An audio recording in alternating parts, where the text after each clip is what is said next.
Remember when Nintendo tricked their players to go outside, start walking, and maybe touch some grass? Oh my goodness.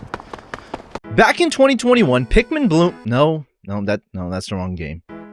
Back in 2016, Pokemon Go... Nope, not this video either. 2013, the Wii Fit U... Pokewalker... No. Pocket Pikachu... No. There it is. 2011. The release of Nintendo's newest console would bring an abundance of features to the handheld market. Although the 3DS had a little bit of a rough start, compared to say the DSi or the DS Lite or even the original DS, the amount of content packed into this little device was insane at the time. Think about it this way, if you were to buy an original DS at launch, it was considered solely a gaming device. You could do nothing else but play DS and Game Boy Advance games.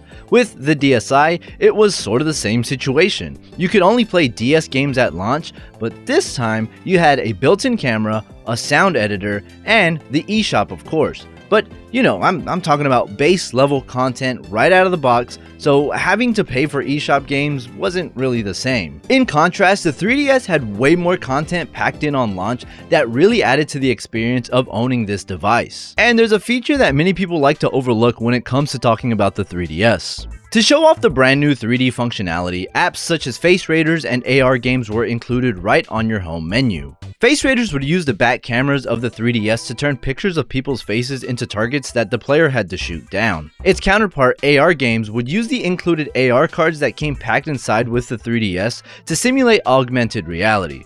Pretty cool concept, basically just seeing virtual things in the real world. Augmented reality girlfriend, where are you? These two apps made use of the 3D cameras. But you want to know what the true 3DS lovers really love about loving the 3DS? It was the Streetpass Mii Plaza, which has a feature which I really love. I'm not going to go into full detail talking about Streetpass Mii Plaza or street passing somebody because if you're watching this video, it's obvious you probably already know what it is. But here's a quick rundown just in case you're from out of this world or something and you have no idea what Streetpass is. Pretty much, it was a built-in feature. You walk with your 3DS in sleep mode. The green LED lights up on your console indicating that you've exchanged Mii data for the minigames. And that's pretty much it. It's very simple. One of the most beloved things about the 3DS is the Streetpass Mii Plaza and its minigames. At launch, you could use the Mii's data for collecting puzzle pieces for Puzzle Swap or as travelers in your quest for Find Mii. But what if you were the only person in town that owned a 3DS? And because of this, you couldn't exchange any Mii data with anyone for your Streetpass Mii Plaza. Well, there was a built-in feature in the 3DS that I personally love that I don't see many people ever talking about. Pull out your 3DS right now, look at the top screen, and tell me what you see. Oh, you weren't fast enough to comment? Here we go. At the top of your 3DS screen, there should be an icon with two little footprints, probably with a little zero next to it.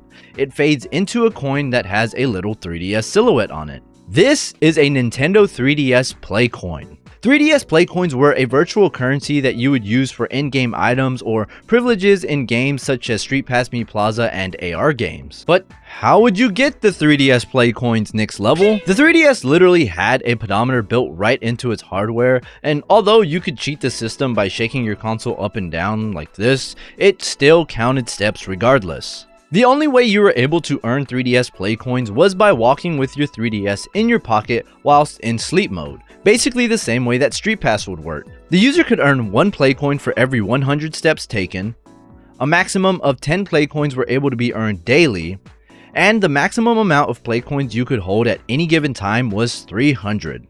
Of course, since we're talking about content on a day one 3DS, like straight from launch, brand new, never tampered with Streetpass, you'd be able to purchase puzzle pieces for Puzzle Swap and heroes to join you in your quest of Find Mii. As for AR games, you'd be able to unlock some extra game modes. Now let's fast forward a little bit to when the 3DS is just a few years older now. Nintendo decides to drop some extra DLC for the Streetpass Mii Plaza, and there's a lot more games to play on this console. For the DLC released for Streetpass Mii Plaza, the average cost to purchase something was roughly 2 coins per whatever item you were buying. Minigames such as Flower Town would allow you to invite old guests. Ultimate Angler would allow you to hire anglers. Monster Manor would allow you to hire investigators. Mii Trek would allow you to recruit explorers. I guess you kind of get the point where you would use Playcoins in order to hire people to help you in the minigames. It's pretty basic gameplay, it's the same premise in just different games. But it was a lot different for physically released titles. For instance, the Yokai Watch series had a gachapon machine called the Crankakai, which could be used for 10 coins each. The Legend of Zelda: A Link Between Worlds would use Playcoins to get hints from hint ghosts. Kid Icarus Uprising allowed you to buy more eggs for idle toss. Animal Crossing New Leaf would allow the player to purchase fortune cookies, which would result in furniture for 2 Playcoins each. Smash Bros had trophies you could buy for a certain amount of Playcoins as well. And one of my favorites, Tomodachi Life, would let you buy special food from travelers. There were a lot more games that allowed for the use of Playcoins, but once again, it's the same premise just in different games. Using this separate virtual currency allowed for an out-of-the-screen experience that paired really well as extra content for games. Like most consoles and video games being put out now, I've noticed a big trend all around. I don't know exactly what to call it, so I'll just say it's the corporate modernization of video games. I think the idea behind it is that there's just not as much creativity being thrown into video games or consoles, kind of like how they used to do back in the 90s and 2000s. Consumerism nowadays has kind of left developers scared to try out new things, because if it worked once, then it's gotta work 15 years later, right Skyrim? But Nintendo is kind of weird about these sort of things, because where ideas such as Streetpass or functioning eShops or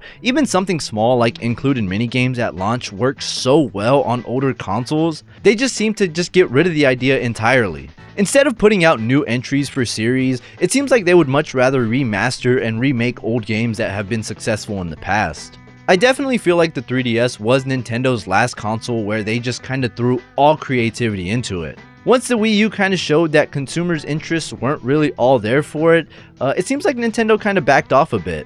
And then once the Switch released, it seems like Nintendo realized that as long as the game console can play its own games and has its own uniqueness in its appearance, that's kind of all it needs. Hence why I kind of feel like the Switch is a little bit lackluster when it comes to its overall identity. Although it's a small feature built into the 3DS, I feel like on a much bigger scale, it's little things like this that Nintendo included in these consoles or handhelds that really helped build its identity. It'd be really interesting if Nintendo was to go back to their roots and just kind of throw everything at the wall until like nobody cared for it. But I think we're kind of past that point now. Now, all you can really do is just create a YouTube channel and talk about how much you really loved old consoles, because they had a lot more uniqueness to it. Subscribe if you love Nintendo's old creativity. Like the video if you like me, and I will see you guys in the next one. Bye!